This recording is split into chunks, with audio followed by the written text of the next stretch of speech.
हरीश की एक पत्नी थी जो बहुत बोलती थी और वह उसके ज्यादा बोलने से बहुत परेशान था। हरीश को पता चला कि जंगल में एक महात्मा आए हुए हैं। वह अपनी पत्नी को उनके पास लेकर जाता है और कहता है कि मुनिवर, कृपा करके आप इसे समझाइए, यह बहुत बोलती है। मेरे मना करने के बाद भी इसका दिन भर इसका मुंह चलता ही रहता है। इसे कितना समझाता हूँ कि कम बलाकर चुप रहना सीख ले कि नहीं, और हर बार इसकी वजह से लड़ाई होती है। महात्मा मुस्कुराए और बोले, मैं तुम्हें इस बात को एक कहानी की मदद से समझाता हूँ। मेरा गुरु का एक शिष्य था जो बहुत बोलता था। वह हर समय इधर उधर की बातें करता था और कभी शांत नहीं रहता था। जब वह दान लेने के लिए जाता तो हर घर से एक नई कहानी लेकर आता और आश्रम के दूसरे शिष्यों को सुनाता, और एक शिष्य की दूसरे से बुराई करता, चुगली करता और दूसरों के सामने अच्छा बनने का प्रयास करता और खुद के मुंह से ही खुद की तारीफ करता रहता। और हम हमेशा खुद को गुरु के सामने सबसे बुद्धिमान और उत्तम साबित करने का प्रयास करता। वह खुद को सभी शिष्यों से अलग और श्रेष्ठ मानता था। उसका कहना था कि एक अमीर घर का बालक अगर मैं चाहता तो एक आरामदायक और सुविधाओं से भरा जीवन जी सकता, लेकिन मैं वह सब छोड़ डकर यहाँ आ गया क्योंकि मुझे खोज करना, खुद को जानना है, जीवन को जानना है। एक दिन गुरु ने आश्रम के सभी शिष्यों को बुलाकर कहा, आप सभी को अगले 1 महीने के लिए कोई ना कोई संकल्प लेना होगा। इससे आपकी संकल्प शक्ति मजबूत होगी और आप में आत्मशक्ति का संचार होगा। आप सभी अपने सामर्थ्य के अनुसार कोई भी संकल्प ले सकते हैं, और यदि 1 महीने से पूर्व आप में से जिसका भी संकल्प टूट जाएगा तो वह अपनी पुरानी दिनचर्या में वापस आ सकता है। सभी शिष्यों ने अपनी शक्ति के अनुसार संकल्प लिए और गुरु को अपने अपने संकल्प के बारे में बताकर वहां से चले गए। लेकिन वह शिष्य जो खुद को सबसे अलग दिखाना चाहता था, वह सीधे गुरु की कुटिया में पहुंच गया और बोला, मैं कोई छोटा मोटा संकल्प नहीं लेना चाहता, बल्कि खुद की ही जैसे एक और महान संकल्प लेना चाहता हूँ। कृपया आप ही बताएं मुझे क्या संकल्प लेना चाहिए। उसकी यह बात सुनकर गुरु मुस्कुराए, बोले, क्या तुम मेरे द्वारा दिए गए संकल्प को पूरा कर पाओगे? क्या तुम्हारे लिए उसे पूरा करना संभव होगा? शायद नहीं, वह तुम्हारे लिए संभव नहीं, तुम उसे पूरा नहीं कर पाओगे, इसीलिए तुम खुद ही कोई सन ढूंढो। शिष्य ने कहा, नहीं गुरुदेव, आप जो भी संकल्प मुझे देंगे जरूर उसे पूरा करूं। गुरु ने कहा, ठीक है, तो तुम अगले 1 महीने तक चुप रहो, मुंह से एक शब्द भी नहीं निकालो, यही है तुम्हारा संकल्प। शिष्य ने कहा, गुरुदेव, यह भी कोई संकल्प है? यह तो बहुत ही आसान है, आप कोई संकल्प दीजिए जो मेरी योग्यता के बराबर हो। गुरु ने कहा, पहले तो तुम इस संकल्प को तो पूरा करके दिखाओ। शिष्य ने गुरु की बात मान ली और वह उसी समय चुप हो गया और पलटकर कुटिया से बाहर चला गया। उसे चुप रहना बहुत आसान लग रहा था। उसने एक दिन तो जैसे तैसे चुप रहकर काट लिया, लेकिन दूसरे दिन से उसके मन में ना बोलने का बोझ बढ़ने लगा, और तीसरे दिन उसे भारीपन महसूस होने लगा, और चौथे दिन उसके अंदर एक अजीब सी बेचैनी होने लगी, क्योंकि आसपास आश्रम के सभी शिष्य एक दूसरे से बातें कर रहे थे। वह भी अपना पक्ष उनके सामने रखना चाहता था, उनकी बोलती बंद कर देना चाहता था, लेकिन उसका संकल्प उसके आ रहा था, इसीलिए वह पूरे दिन सिर्फ और आंखें बनाता। इसी तरीके से कुछ दिन और बीते और वह शिष्य बीमार पड़ गया। उसका सिर फटा जा रहा, उसका खाने पीने तक का मन नहीं था, वह सिर्फ बोलना चाहता था। वह गुरु के पास गया और उनके सामने बैठकर लिखकर उन्हें बताया, गुरुदेव, मैं बोलना चाहता हूँ, बिना बोले मुझे सांस नहीं आ रही है, मेरा दम घुटता जा रहा है, मैं अंदर ही अंदर पागल हुआ जा रहा हूँ, मैं क्या करूँ? संकल्प तोड़ा दूं क्या? यह पढ़कर गुरु मुस्कुराए और बोले, मैं संकल्पने के लिए नहीं होते, लेकिन जो अपने संकल्प को पूरा कर लेता है वह अपनी आंतरिक शक्ति को बढ़ाता है, और जो अपनी आंतरिक शक्ति को बढ़ा लेता है वह समाज और जागृति की राह पर आगे बढ़ जाता है। संकल्प का लेना भी तुम्हारे हाथ में था और इसे तोड़ना भी तुम्हारे हाथ में है। तुम्हारे बहुत से भाई अपने संकल्प को डकर अपनी पुरानी दिन पर वापस आ चुके हैं। अगर तुमसे नहीं हो पा रहा तो तुम भी संकल्प कर अपनी पुरानी दिनचर्या पर वापस जा सकते हो, लेकिन याद रहे, अगर आज तुम इस छोटे से संकल्प को नहीं संभाल पा रहे तो तुम अपनी बाकी की पूरी जिंदगी को कैसे संभाल सकोगे? बाकी फैसला पूरी तरह से तुम्हारे हाथों में है। गुरु की यह बात उस शिष्य के दिल में चोट कर गए। वह बिना कुछ बोले वहां से वापस चला गया और खुद को अपनी कुटिया में बंद कर वह केवल अपने जरूरी कामों के लिए यही कुटिया से बाहर निकलता। बाकी सारे समय कुटिया के अंदर ही बैठा रहा। 15 दिन बीत चुके थे और आश्रम के लगभग सभी शिष्यों का संकल्प अब तक टूट चुका था, लेकिन उसका संकल्प अभी भी जारी था। संकल्प लेने के बाद से अब तक उसने एक शब्द भी नहीं बोला। सारा आश्रम हैरान था कि इतना बोलने वाला इंसान चुप कैसे हो। 15 दिन बीतने के बाद वह दोबारा अपने गुरु के पास गया और लिखकर बताया है, गुरुदेव, मैं बाहर से तो चुप हूँ, लेकिन मेरे भीतर बहुत सी आवाजें हैं, बहुत सी चीख पुकार और शिकायतें हैं। अंदर ही अंदर बात करता रहता हूँ। मेरा मन तरह तरह के प्रश्न पूछता है। बाहर से जितना मोर भीतर से उतने ही शोर शराबे से भरा। क्या इस तरह से मेरा संकल्प अभी भी है? गुरु ने कहा, हाँ, तुम्हारा संकल्प अभी भी जारी है, लेकिन जब तक लोगों की यह आवाजें तुम्हारे कानों में उतरी रही, तुम्हारा मन बोलता रहेगा, क्योंकि इसे तो आदत है। तुम भले ही बाहर से चुप रहो, लेकिन तुम अंदर ही अंदर बोलते रहोगे। तुम्हें इन बातों से, इन आवाजों से दूर जाना चाहिए। शिष्य गुरु को प्रणाम कर वहां से चला जाता है और सुबह होते ही अपनी कुटिया छोड़ जंगल की तरफ चला जाता है। कई दिन बीत जाते, संकल्प का समय भी पूरा हो जाता है, लेकिन शिष्य लौटकर नहीं आया। आश्रम में सभी को डर था कि कहीं जंगली जानवर ने उसे खाना लिया हो। इस बीच उसे ढूंढने की बहुत कोशिश की गई, लेकिन वह कहीं नहीं मिला।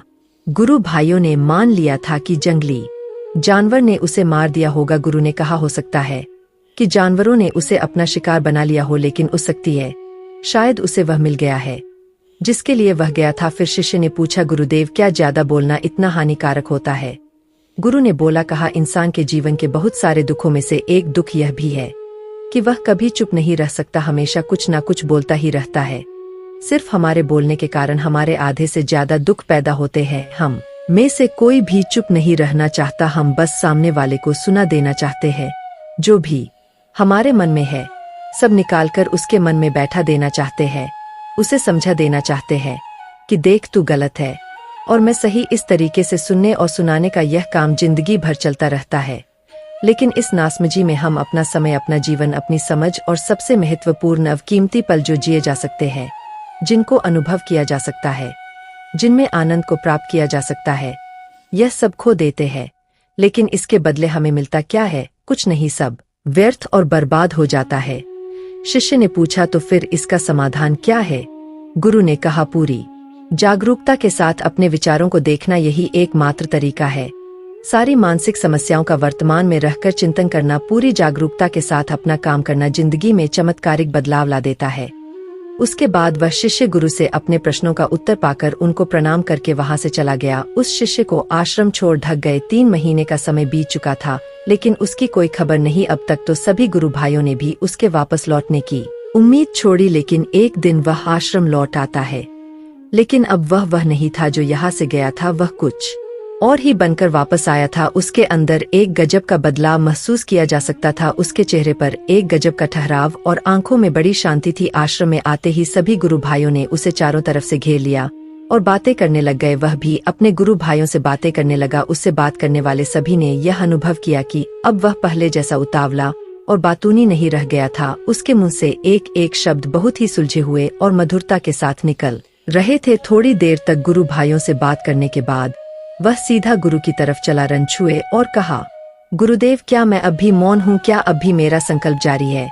गुरु ने कुछ देर तक शिष्य आंखों में बड़े ध्यान से देखा और कहा, हाँ, तुम अब भी मौन हो। तुम्हारे मुंह से एक भी शब्द निकल नहीं रहा और तुम्हारा संकल्प अभी भी जारी है। शिष्य ने कहा, गुरुदेव, जब मैं आश्रम से गया तुम मुंह से तो चुप था, लेकिन मेरे अंदर बहुत सी आवाजें थी, मन में बहुत से प्रश्न थे और वह बंद नहीं हो रहे थे। तो मैं जंगल में चला गया इस उम्मीद से कि वहाँ मुझे शांति मिलेगी हो जाएगी। लेकिन मैं जितना एकांत में जाता गया, मेरे अंदर की आवाज उतनी ही तेज होती गई। मेरे भीतर की पुरानी से पुरानी आवाज मुझे सुनाई देने लगी। तब जाकर मैंने महसूस किया कि कितना गलत कर रहा था। जब मैं अपने परिवार वालों, दोस्तों को और गुरु भाइयों को बुरा भला कहता था, तो उस समय मुझे लगता था कि मैं सही कर रहा हूँ। जब मैं गुरु भाइयों की एक दूसरे से चुगली करता था और उनका मजाक बनाता, तब भी मुझे यही लगता था कि मैं उनसे बेहतर हूँ और मैं सही कर रहा हूँ। लेकिन उस दिन मैंने पहली बार महसूस किया कि मैं कितना गलत बोलता था। काफी दिनों तक यह आवाजें, यह शिकायतें मेरे अंदर चलती रही, लेकिन धीरे धीरे करके एक दिन यह सारी आवाजें मेरे अंदर से समाप्त हो गई। अब मैं भीतर से भी मौन हो गया। उस घने जंगल में बाहर से कोई बोलने वाला था नहीं और भीतर कोई आवाज बची ही नहीं थी और मैं उस दिन पहली बार मौन का सही अर्थ समझा। मेरे चारों तरफ बहुत शांति थी। हालांकि अभी भी कुछ आवाजें आ रही थी जो पहले भी आती थी, लेकिन मैं उन्हें सुन नहीं पाता था। अब वह सभी आवाजें मुझे स्पष्ट रूप से सुनाई दे रही थी। हवा के चलने की आवाज, चिड़ियों के चेहे की आवाज और पानी के बहने की आवाज, यह सभी आवाजें मैंने पहली बार पूरे होश पूर्वक सुनी। अपने चारों तरफ इतनी शांति मैंने पहले कभी महसूस नहीं की थी। तो इस शांति को भंग करने के लिए मैंने पहली बार अपने मुंह से कोई शब्द निकाला। मैं चिल्लाया, हे ईश्वर, यह कैसी शांति है? सभी कुछ इतना शांत क्यों है? ऐसा क्या हो गया? लेकिन मेरे चिल्लाने के बाद भी शांति भंग नहीं हुई। सब कुछ पहले जितना ही शांत था, बाहर भी और भीतर भी। है गुरुदेव, मैंने अपने गुरु भाइयों से बात की, मैंने आपसे बात की। बोल रहा हूँ मैं, चल रहा हूँ मैं, सब कुछ देख रहा हूँ, लेकिन मैं अपने भीतर एकदम एकांत में हूँ, मौन में हूँ। भीड़ में होता हूँ तब भी भीतर से अकेला एकांत में होता हूँ। जब खुद में भी शोर करना चाहता हूँ तब भी एकांत में ही होता हूँ। अब सब दिखाई पड़ने लगा है, सब सुनाई पड़ने लगा है। गुरु ने कहा, जब तक हम बाहर की तरफ बोलते रहेंगे भीतर अशांति ही रहेगी, लेकिन जिस दिन हम भीतर की तरफ मुड़ जाएंगे तब हमारे मुंह से कुछ भी निकलेगा, हम शांत ही रहेंगे। दुनिया में जितनी भी बुराइयां हैं ज्यादातर हमारे बोलने से ही उत्पन्न होती है, क्योंकि हम चुप रहना नहीं चाहते। हम जितनी जरूरत है उससे कहीं ज्यादा बोलते हैं। हम सामने वाले को सुनना नहीं चाहते, बल्कि उसकी बोलती बंद कर देना चाहते हैं। उसे समझा देना चाहते हैं कि मैं कौन हूँ, मैं क्या कर सकता हूँ, और यही हमारी जिंदगी का मकसद बनकर रह जाता है। हमारी सारी ऊर्जा व्यर्थ के बोल में बर्बाद होती रहती है। ऐसे ही समाज में लोगों का जीवन दुखों से भर जाता है, जो हमेशा एक दूसरे को सुनाने में लगे रहते हैं, कभी एक दूसरे को सुनना नहीं चाहते, समझना नहीं चाहते। और चुप रहना तो उन्होंने कभी सीखा ही नहीं, क्योंकि चुप रहना उन्हें छोटा महसूस करवाता है।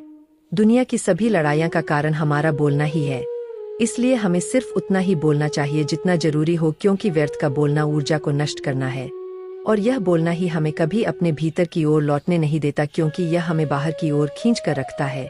और बाहर है ही क्या, इस संसार के अलावा, लेकिन अगर अपने भीतर के संसार की ओर मोड़ना है तो इस मुंह को बंद ही रखना चाहिए। इसीलिए जितने भी बुद्ध हुए, आत्मज्ञानी हुए, वह सभी एकांत की ओर भागे, ताकि उन्हें ज्यादा ना बोलना पड़े, ज्यादा सुनना ना पड़े। वह एकांत में रहे और शांत रहे, इसीलिए आसानी से भीतर की यात्रा कर पाए। लेकिन अगर कोई चाहे तो इस संसार में रहकर भी एकांत में रह सकता है, शांत रह सकता है, लेकिन इसके लिए उन्हें अपनी ऊर्जा बचानी होगी, जिसे वह अब तक अपने व्यर्थ के शब्दों में बर्बाद कर रहे थे। दोस्तों, इस कहानी की सीख यही है कि व्यर्थ का बोलना ऊर्जा को नष्ट करना है। ज्यादा और व्यर्थ बोलना ही हमें अपने भीतर की ओर लौटने नहीं देता, क्योंकि यह हमें बाहर की ओर झुकाए रखता है। और जिन्हें भीतर की यात्रा करनी है उन्हें अपने मुंह को बंद ही रखना चाहिए। मुझे उम्मीद है कि आपको यह कहानी पसंद आई होगी और काफी कुछ सीखने को मिला होगा कहानी के बारे में।